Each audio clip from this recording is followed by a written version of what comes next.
Jay-Z continues to say, get the hottest chick in the game to wear your chain or diamond ring, if you're talking about me.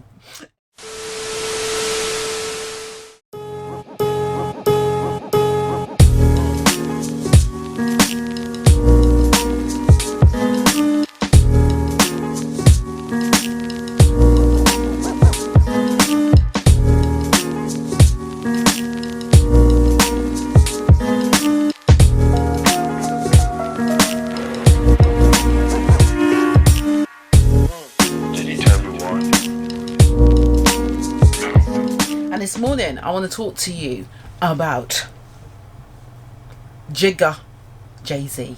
I can't finish the sentence in it because I'm on radio, can't say it, but the reason I wanted to look at the business success and life lessons that we can get from Jay-Z this week is because Jay and Beyonce, okay, Jay-once, Bay-Z, don't know, they have been in the news this week for the fact that they are the new ambassadors for Tiffany's. Okay, that's the jewelry place. And it's so funny actually, because I had a conversation with someone the other day who said that they went to Tiffany's and found out that you can't have breakfast there.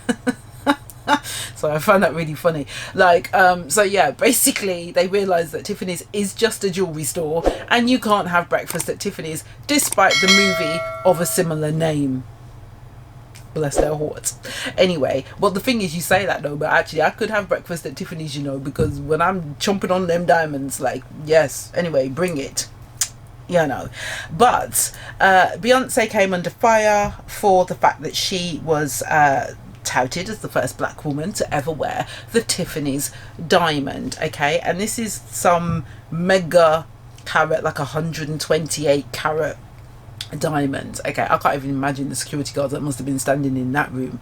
Then again, they're billionaires, do you know what I mean? And we know where you live. It's a bit like that, innit? It's the Tiffany's are like, try it. It wasn't that hard to find. Anyway, lots of people were arguing about the fact, and we're going to look at this a little bit later on in more detail in our money dilemma, about whether Jay-Z and Beyonce are good for the culture. Are they good for the culture? But in the meantime, it made me think there's a lot to learn from Jay-Z, to be honest with you, because realistically, this was a dude who, 20 years ago was big pimping on a boat, okay, in the middle of the sea. And in all fairness, half of the dudes that he was big pimping with are not out here billionaires at this point in time. So he obviously took what he had and he did something with it. And I even did a podcast on this 2 years ago, just looking at Jay-Z and Beyonce and whether they are stronger together, and had a whole big argument with a guy who is a big Jay-Z fan, who was talking about his business acumen and everything else. But what cannot be denied is this, okay? Jay-Z effectively went from being a drug dealer on the streets to a billionaire, okay, who could walk up in the White House like, Barack was his best friend.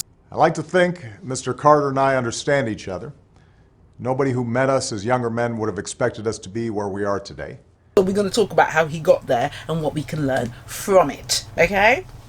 So, very first thing to consider was, let's talk a little bit about his early career, because of course he started out with Rockaware many moons ago, and basically what people saw is that he sort of went in to conquer the music industry, and then he followed that up with lots of business success, and he went into clothing, advertising, and a variety of other ventures. I mean, I think he's doing vegan cheese or something right now. It's like, this dude just don't stop.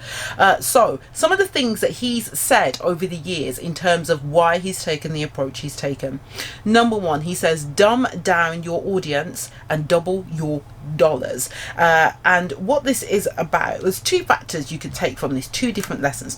So firstly, it's important to understand the effectiveness of simple communication. If you overcomplicate your business's processes or marketing message, people are going to find it difficult to connect with your brand and understand your messaging.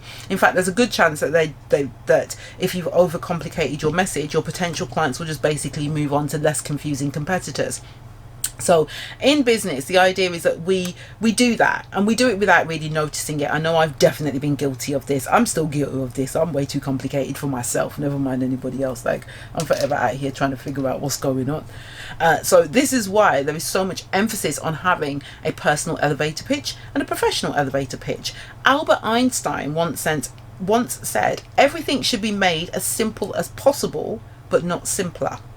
And actually, do you know, it actually takes really clever people to make complicated things simple. I discovered that with headline writing. Like, you might like look at the headline of The Sun or something and think, oh, these people are so out of order, but you know how much skill it takes to think of those little short headlines that describe a whole load of situations. I'm just saying. Anyway, so the second type of dumbing down is what some people call selling out. Now, to give an example, Facebook did this when they went from being a university exclusive service to, you know, being open to the general public, to being like now the biggest social media nearly platform in the world. I think, I don't know, because there's loads of them now. Maybe TikTok has taken over. But the point being is that we all on Facebook. Do you know what I mean? Even people who are not on Facebook are on Facebook. They realised they had to do something to attract the masses, and that's what they did.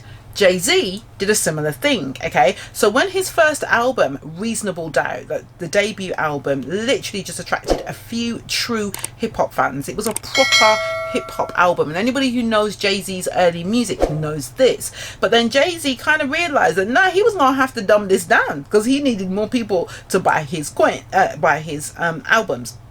So the switch, he switched things up. It was controversial at the time. He was considered a bit of a sellout, but guess what? It transformed his entire career. Okay.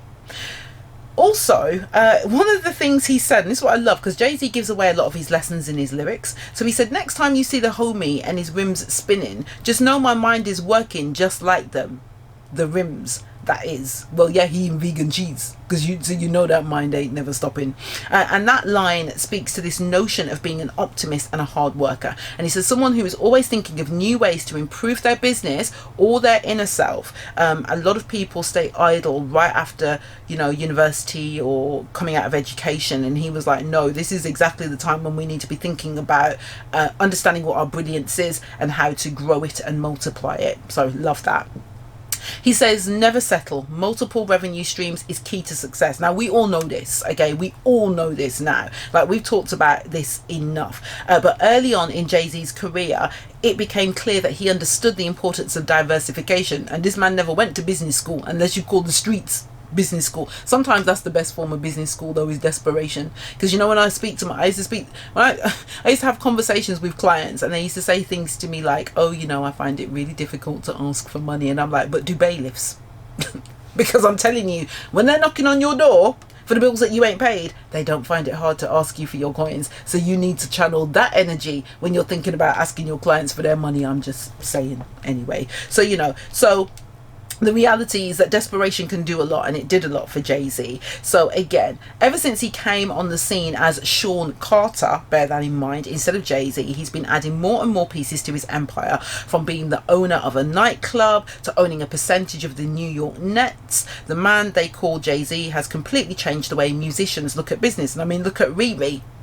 Girlfriend ain't stepping in the studio, but she's stepping into some Fenty, innit? Anyway, so from that point of view, he's teamed up with brands to sell products. He's done a lot. He's even released a book called Decoded.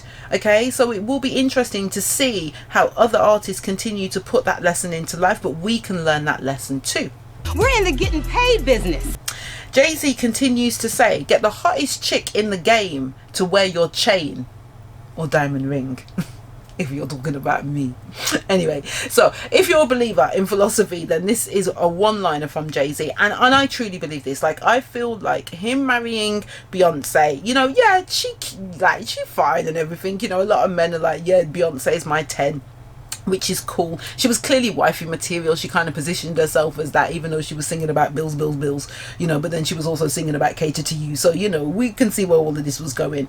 But again, it's him kind of realizing that she was hot property, she was popular, people wanted to be like her, and he wanted to capitalize on that. And at the same time, you know, he aligned himself with her, which I think also made Jay-Z a lot more mainstream. Because let's be realistic, okay? If you look at Jay-Z's head top right about now, walking around in these streets, billionaire or not, I mean, to be fair, now he's a billionaire, he's allowed to be eccentric and do what white billionaires do, which is don't wash your clothes or, you know, comb your hair. He's allowed to do that if that's what he wants to do. It seems like he's embracing this lifestyle to me.